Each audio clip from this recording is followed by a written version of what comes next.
I started this project a couple of years ago and got kind of hung up on it and stopped it. And then when we were talking about doing this episode, it got me back onto it and started again. So it's a work in progress. I'm almost done. So really, pardon my dust because this is really dusty. So my goal in the project, the primary goal, was to get use of my center console in my truck. I had the two radio bodies and a scanner body in the center console of my truck, which meant I couldn't use the console very well. So that was the main goal. The second one was to make it more accessible so I could service it. The way they were crammed into the center console of my truck made it really hard to get to them.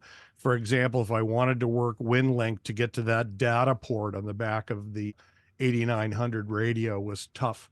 So that was my second goal. And then I wanted it to look professional. I'd seen some professional installations that encouraged me to go ahead and do something that was pretty professional looking. So this is my back seat the way it is now, and it looks pretty unassuming with the seat down.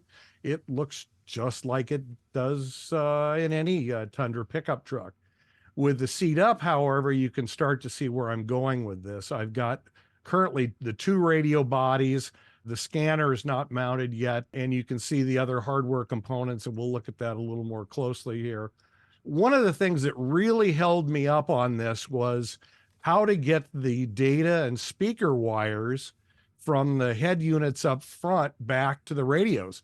Finally, I ended up taking a piece of 1.5-inch PVC pipe, running it through the table saw to cut it in half. And then with great difficulty, I slid it under the carpet between the 2 points that you can see the arrows. And you can see the cables coming out by that upper arrow. So I was able to do that. Just as things go, there were all kinds of little things that obstructed the path.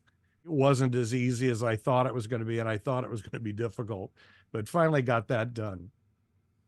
Here are the two radios, and here's a first example of the dust I'm talking about. The Yaesu 8900 on the left, and on the right, an Alinco DR638, which is a Part 90 radio. I made sure that I had relays and fuses for each radio. They're all done separately, and you can see the Anderson power poles where the radios will connect into the system there. And then on the left, you can see what looks to be a larger gauge wire. It really isn't. It's just closer to the camera. But that's the trigger from my key switched power, so that when I switch the engine power on, it powers the relays and turns the radios on. I've got a Masters Communications DRA board that allows me to work via FM and packet and pretty much any other digital modes I want to work. The radio heads themselves, they're mounted onto the dash just with 3M VHB tape, which if you haven't used it, is really amazing double-sided tape that has really good holding power. So I've got the Alinco DR638 on top. And again, that's a Part 90 radio.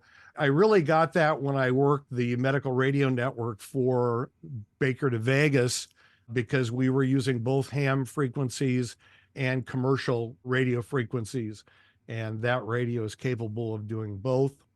And then I've got the Yaesu FT8900, which is a quad band, 2 meter, 440, 6 meter, and 10 meter. Main reason I chose that for this installation was, like some of the other Yaesu radios, it has a data port on the back, and you can do voice on one side of the radio, data on the other side of the radio without making any menu changes, which is really handy if you're doing, say, a net where a net control operator is giving you permission to send your digital traffic and you need to communicate back and forth for that. So a good radio, unfortunately no longer made, like the 8800 Yaesu, both discontinued, but both really excellent radios.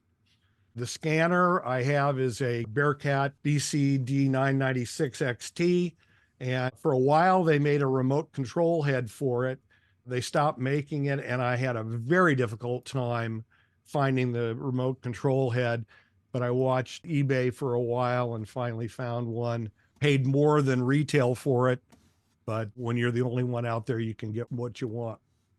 My antennas are mounted to my headache rack on the back of the truck, just NMO mounts. And I've got the center is a tri-band 800 440 2-meter scanner antenna. And then right now on the left, or closest to the screen, I have a 2-meter whip, which also radiates pretty well at 440. And then on the right is actually a dual band antenna. There's another look at them. Mounting them to the headache rack was convenient, kept me from having to punch holes in the roof of my truck. The only trouble is it pretty much keeps me out of parking garages. As far as operating positions, trucks are really flexible for this.